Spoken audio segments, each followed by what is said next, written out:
കോൺഗ്രസ് നേതാവ് ശശി തരൂരിന് ദേശീയ നേതൃത്വത്തിന്റെ താക്കീത്. വ്യക്തിപരമായ അഭിപ്രായങ്ങൾ പറയാനുള്ള സമയമല്ല ഇതെന്ന് കോൺഗ്രസ് നേതൃത്വം.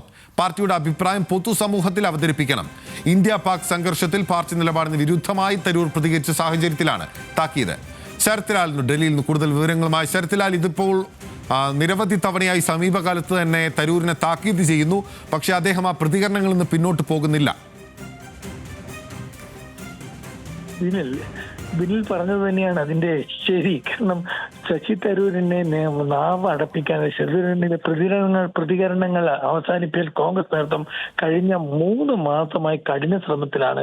എന്നാൽ ആ കാര്യത്തിൽ യാതൊരു വിധ നിയന്ത്രണവും അദ്ദേഹം പാലിക്കുന്നില്ല എന്ന് തന്നെയാണ് ഇന്നത്തെ കോൺഗ്രസ് പ്രവർത്തക സമിതി യോഗത്തിലും അദ്ദേഹത്തിന് രൂക്ഷമായ വിമർശനം വരാൻ കാരണം.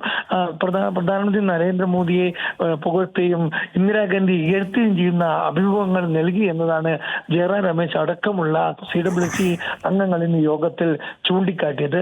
ഏതായാലും മല്ലികാർജ്ജുന ഖാർഗെ AICC അധ്യക്ഷൻ ആവശ്യപ്പെട്ടത് ശശി തരൂർ കോൺഗ്രസിന്റെ നയങ്ങൾ ജനങ്ങളോട് പറയണമെന്നൊരു അഭ്യർത്ഥനയാണ് വെച്ചത്.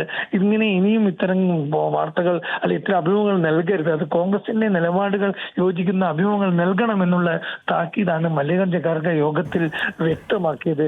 എന്നാൽ ശശിയെ സംബന്ധിച്ചോളം താൻ പറഞ്ഞ അഭിപ്രായങ്ങളിൽ ഉറച്ചു നിൽക്കുന്നു എന്ന നിലപാട് തന്നെയാണ് കോൺഗ്രസ് പ്രവർത്തക സമിതിയിൽ അദ്ദേഹം പറഞ്ഞത്.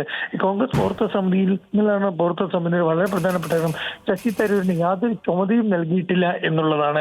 ഈ നിലവിലുള്ള പ്രവർത്തക സമിതി അംഗങ്ങളായ KC വേണുഗോപാലും, കേരളത്തിലെ KC വേണുഗോപാലും, അതേപോലെ തന്നെ രമേശ് ചെന്നിത്തലയ്ക്കും ചുമതലകളുണ്ട്. KC വേണുഗോപാൽ AICC ജനറൽ സെക്രട്ടറിയാണ്, ഓർഗനൈസേഷൻ ചുമതലയുള്ള ആളാണ്. അതേപോലെ രമേശ് ചെന്നിത്തലക്ക് മഹാരാഷ്ട്രയുടെ ചുമതലയുണ്ട്. പുതുതായി സ്ഥാനം ഏറ്റെടുത്ത കെ സുധാകരൻ യോഗത്തിന് എത്തിയിട്ടില്ല.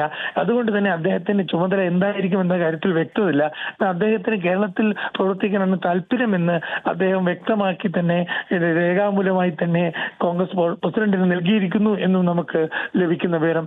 ഏതായാലും ശശി തരൂരിന്റെ നടപടി എടുക്കുമോ, അല്ലെങ്കിൽ താക്കീതിൽ ഒതുങ്ങുമോ, അല്ലെങ്കിൽ ശശി തരൂർ തന്റെ അഭിപ്രായങ്ങൾ തുടർന്നു പോകുമോ എന്നാണ് ഇനി നമുക്കറിയേണ്ടത്. കോൺഗ്രസിനെ സംബന്ധിച്ച്, കോൺഗ്രസ് പ്രവർത്തകരെ സംബന്ധിച്ചോളം ശശി തരൂര് ഒരു അനഭിബന്ധനായി മാറിയിരിക്കുന്നു എന്ന് ഇന്നത്തെ നടപടിയോടെ നമുക്ക് വിലയിരുത്താൻ കഴിയും. ബിനിൽ, ഓക്കെ, വ്യക്തമാണ്. കോൺഗ്രസിന്റെ ഹൈക്കമാൻഡിന് ഉൾപ്പെടെ ഇപ്പോൾ ശശി തരൂരിന്റെ പ്രസ്താവനകളെ ഒരു വിധത്തിലും ദഹിക്കാനുള്ള സാഹചര്യം ഇല്ല എന്നുള്ളതാണ്. പാർട്ടി ഇപ്പോൾ ഈ ഭീകരാക്രമണവും അതിനെ തുടർന്നുണ്ടായ സംഘർഷവുമായി ബന്ധപ്പെട്ടൊരു നിലപാടെടുക്കുമ്പോൾ അതിന് വിരുദ്ധമായ നിലപാടാണ് തരൂർ പരസ്യമായി സ്വീകരിക്കുന്നത് എന്നുള്ളത് പാർട്ടിക്ക് തലവേദനയാവുകയാണ്.